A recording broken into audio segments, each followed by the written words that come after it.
Resuming debate, the honourable member for Calgary Forest Lawn. Thank you, Madam Speaker. Madam Speaker, before I begin, I want to ask unanimous consent to split my time with the honourable member for Niagara West. Does the honourable member have unanimous consent? Agreed. The honourable member for Calgary Forest Lawn. Thank you, Madam Speaker. Madam Speaker, another budget bonanza. $40 billion of new net inflationary spending. That's only going to add to the already double debt after 9 years of this Liberal NDP Prime Minister that caused 40-year highs in inflation and the most rapid interest rate hikes not seen in Canadian history. That put Canadians most at risk in the G7 for a mortgage default crisis. And can you believe it? Can you believe that we live in a country where there's going to be more money to pay the interest of that debt of this Prime Minister that Canadians are on the hook for, that are going to go to bankers, bondholders, and this Finance Minister's Bay Street buddies than what is supposed to go to healthcare transfers to the provinces. More money for those that are sitting in those ivory towers and less to the doctors and nurses and frontline workers that are supposed to be taking care of people in our healthcare system. But that's 9 years of this Liberal NDP Prime Minister that has accumulated all this debt onto Canadians that future generations will have to continue to pay for. And you know who's not affected by any of this at all, Madam Speaker?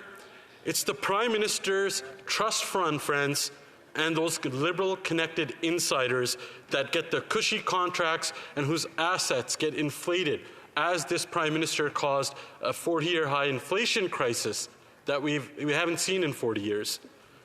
They get increased value in all those assets, and Canadians end up paying that price with higher taxes, a higher cost of living, and a higher rate of crime, chaos, drugs, and disorder in the streets. Food bank usage at record highs with 2 million lining up in a food bank in a single month, 1 million more projected to this year. The sad part about all of this is that a third of those going to food banks are children. Homeless encampments all across the country. People cannot afford housing after spending $89 billion on housing. This government caused housing to double. Mortgages, rents have doubled. It takes double to save up for a down payment on a house. We hear about stories about students that came here for a better future that have to live under bridges, in tents. We're hearing about nurses and teachers having to live in their cars because they can't afford to eat, heat, and house themselves. Crime is ravaging our country. Madam Speaker, back in the day, our families like mine were promised something by Canada, that we could leave the countries where we came from and experience what was sold as the Canadian dream. It's this illustrious thing that we used to hear about before we came to this country, where people could afford to eat, people can afford to buy groceries, people can afford to live in a nice house, let alone not just live in a nice house, but even afford to buy a house, where you could walk down the street without fearing that something would happen to you. That was the promise of Canada, that you could run a business and not have the government interfere, put up more red tape and bureaucracy and take even more from you. That a government wouldn't kick you while you're down and rather give you a hand up rather than handouts. That was the promise of this country before, but after 9 years of this Liberal NDP government, that Canadian dream is broken. The dream of home ownership, the dream of owning a business, the dream of having a safe future for your kids, having a place where you can afford groceries is all broken. It's an absolute nightmare. And this is what we hear all across the country.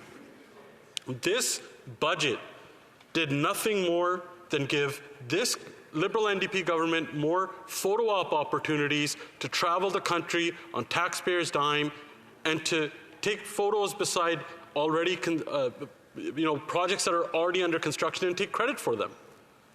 Madam Speaker, this government's own housing department, the CMHC, has made it clear why there's a housing hell here in Canada. Housing starts will decline this year and next year. In fact, less homes will be made this year or started this year than the 1970s when we had half the population. the most incompetent immigration minister in history, who now is the housing minister, his own department 2 years ago told him that if they followed through with their policies, this already existing housing crisis would get worse. But what did he do? He ignored the department's warnings. He ripped it up, ignored it, and what happened? Housing costs got even more expensive. Not only that promise that people came here for, it's broken, it's gone. There's more and more young people, 9 out of 10 in fact, that have given up on the dream of home ownership.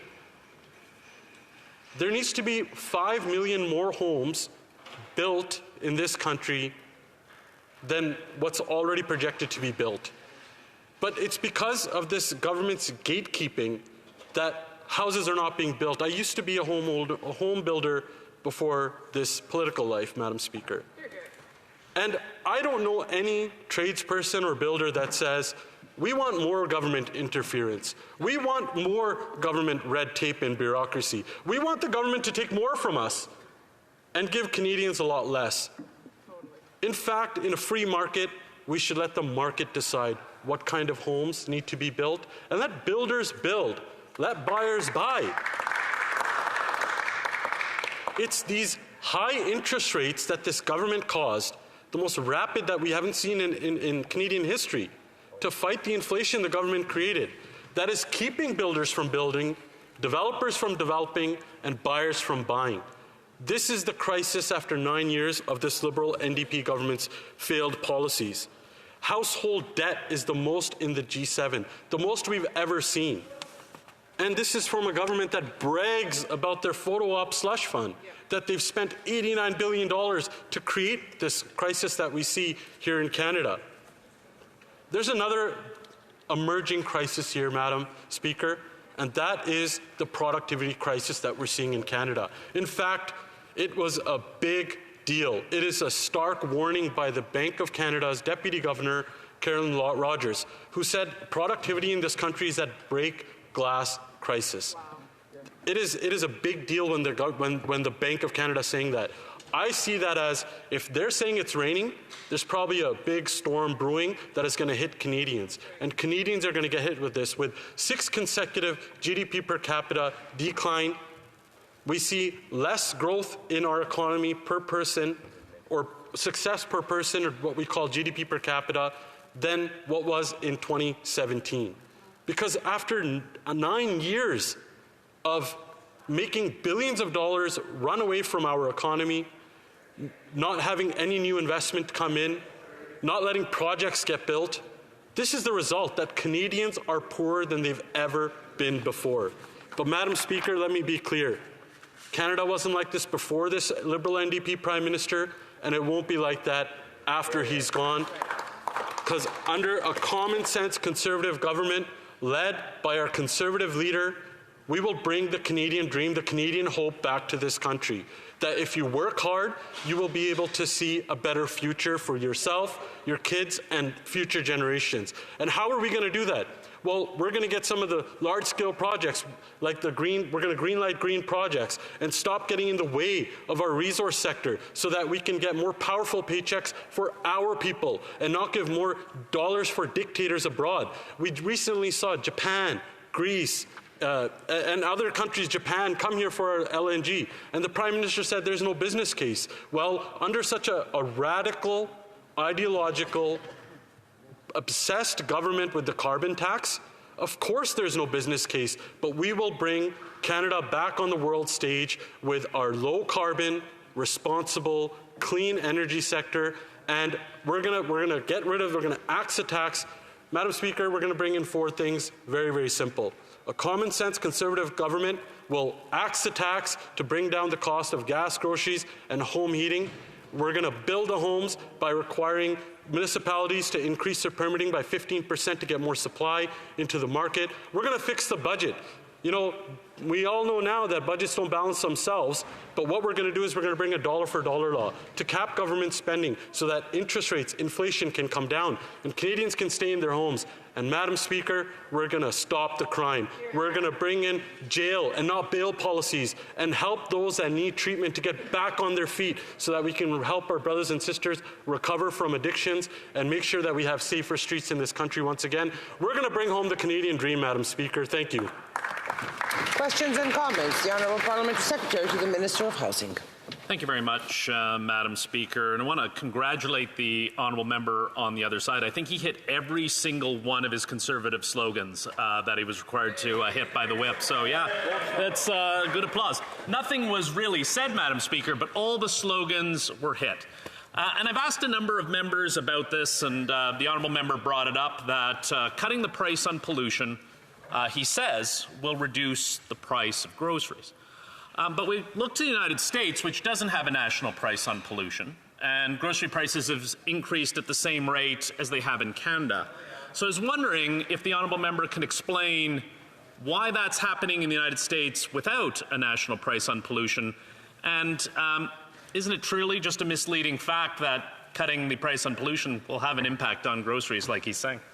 Honourable Member for Calgary Forest Lawn. Well, Madam Speaker, let me tell you what's misleading. They sold this carbon tax scam to Canadians, telling them that it would reduce emissions. But in fact, their own environmental department said that that was false because they're not even tracking it. Because they know, just like this carbon tax, this Prime Minister is not worth the cost. And in fact, emissions went up again in this country.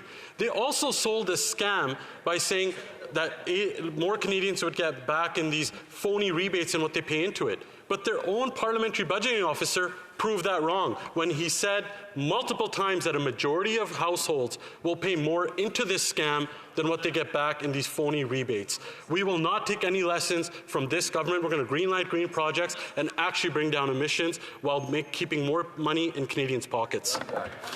Questions et commentaires. Questions and comments. The Honourable Member for Cowichan, Malahat Langford. Well, thank you, Madam Speaker. And I think my Conservative colleague missed a real opportunity in his speech, which is to call it the real elephant in the room when it comes to inflation, and that is corporate greed.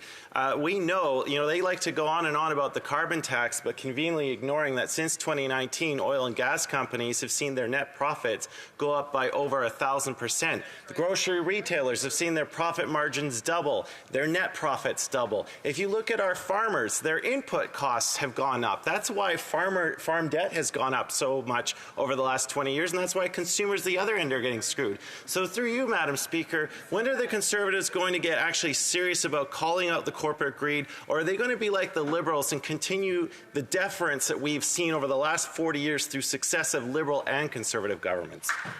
The Honourable Member for Calgary Forest Lawn. Well, it's too bad it's the NDP that'll never miss an opportunity to prop up the most corrupt, incompetent government in Canadian history.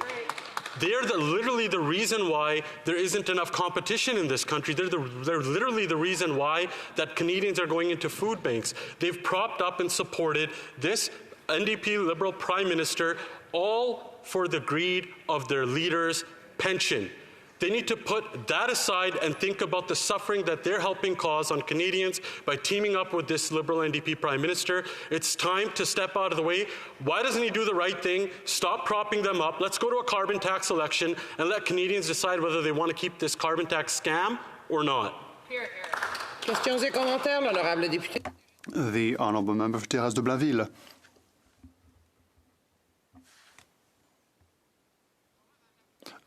My apologies, Madam Speaker. Given that our eyes did not meet, I didn't think it was my turn. Well, thank you, Madam Speaker. I was listening to my colleague's speech, my colleague from the Conservative Party. My question has to do with housing. I would like to hear about the following. There's a housing crisis. I heard from my colleague something that seems a bit simplistic. Let builders build, let buyers buy. Does my honourable colleague believe that this is equitable in this current housing crisis that we are living, just trusting the building sector? Will this actually help with social and affordable housing? And how would the Conservatives try to truly adopt measures that will prioritise social and affordable housing? The honourable member for Calgary Forest Lawn. Well, Madam Speaker, nothing is sustainable right now. It's these high interest rates that are stopping builders from building and buyers from buying. In fact, it's these high interest rates where now 2.2 million mortgages are up for renewal, where there's a mortgage default crisis looming, and according to the IMF, that is literally what is keeping builders from building and people from getting into homes in the first place. It's too bad. The Bloc is continually supporting this government, and We are out of time, but before we pursue, I'd like to remind members to only stand up after the chair calls on them and not before.